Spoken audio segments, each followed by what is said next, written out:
इस्लाम अलैकुम दोस्तों, क्या आपके साथ कभी ऐसा हुआ है कि जिंदगी की हर चीज बज़ाहिर बिल्कुल ठीक हो?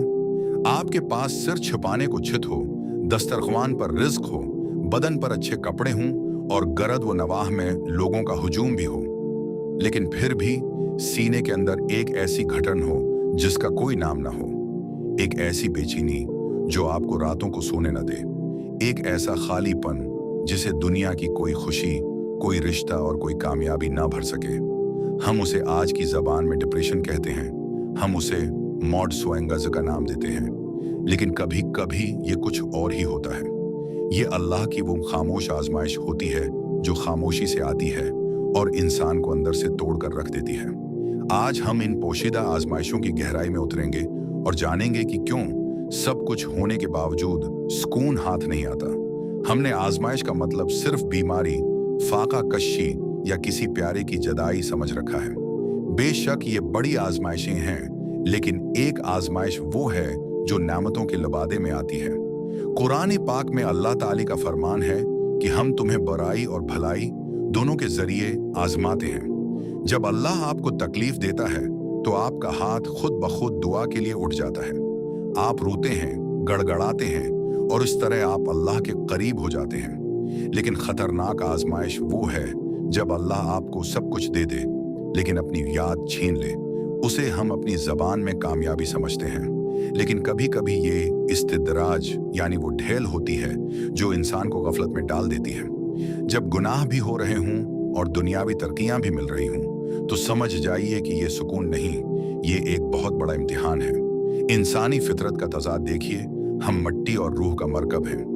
मट्टी की खुराक जमीन से आती है जैसे रोटी, कपड़ा और मकान, लेकिन रूह की खुराक आसमान से आती है यानी अल्लाह का जिक्र। जब आप मट्टी के जिस्म को तो दुनिया की तमाम आसाइशें दे दें लेकिन रूह को प्यासा रखें तो वो बेसुकूनी की शक्ल में एहतिजाज करती है। ये बेचैनी बताती है कि आपका राब्ता अपने असल से टूट रहा है। कभी कभी हमारी बेचैनी की वजह किसी का दिखाया हुआ दिल या हुकूक लिबाद में कोताही होती है। किसी की खामोश बद्दुआ या किसी का हक मारना हमारी जिंदगी से बरकत और सुकून ऐसे उड़ा देता है जैसे तेज हुआ सूखे पत्तों को उड़ा देती है। अगर आज आपको अपनी जिंदगी में बज़ाहिर सब कुछ ठीक होने के बावजूद बेचैनी महसूस हो रही है तो मायूस ना हूं, बल्कि मुबारकबाद के मुस्तहक हैं आप। ये इस बात की अलामत है कि आपका दिल अभी मुर्दा नहीं हुआ। ये बेसुकूनी दरअसल रूह की पुकार है। आपका रब उस बेचैनी के जरिए आपको दस्तक दे रहा है कि ए इंसान, ये दुनिया तेरे लिए काफी नहीं है तो मेरे पास आ, सुकून सिर्फ मेरे पास है। ये वक्त खुद से सवाल करने का है कि क्या मैं सिर्फ दुनिया की दौड़ में भाग रहा हूँ? क्या मेरी नमाजें सिर्फ एक जिस्मानी वर्जिश बनकर रह गई हैं? क्या मैं लोगों को खुश करने के चक्कर में अपने खालिक को नाराज तो नहीं कर रहा? सुकून की वापसी का रास्ता वहीं से शुरू होता है जहां से हम भटके थे। अपने सजदों को तवील कीजिए, क्योंकि सजदा वो मकाम है जहां इंसान जमीन पर होता है लेकिन उसकी फरियाद आसमान के पार सुनी जाती है। अपने रब से बातें करें, उसे अपना हाल सुनाएं जैसे किसी करीबी दोस्त को सुनाते हैं। इस्तगफार की कसरत करें, क्योंकि ये सिर्फ गुनाहों की माफी नहीं बल्कि सुकून के बंद दरवाजों की चाबी है। दूसरों के लिए आसानियां पैदा करें, क्योंकि जो दूसरों के दिलों को ठंडक पहुंचाता है अल्लाह इसके अपने दिल को सुकून की दौलत से भर देता है।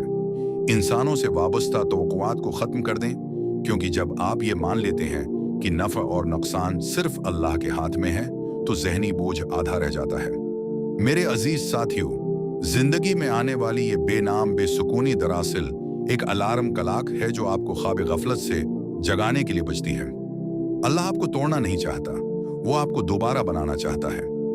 अगर आज आपका दिल बोझल है तो वज़ू करें, मुसला बिछाएं और अपने रब के सामने हार मान लें। उसकी खामोश आजमाइश का जवाब अपनी खामोश तौबा से दें। याद रखें, सुकून महलों की ज़ीब व जीनत में नहीं बल्कि सजदे की आजिज़ी में छुपा है। अल्लाह हमें इन लोगों में शामिल फरमाए जो उसके जिक्र से अपने दिलों को इत्मीनान बख्शते हैं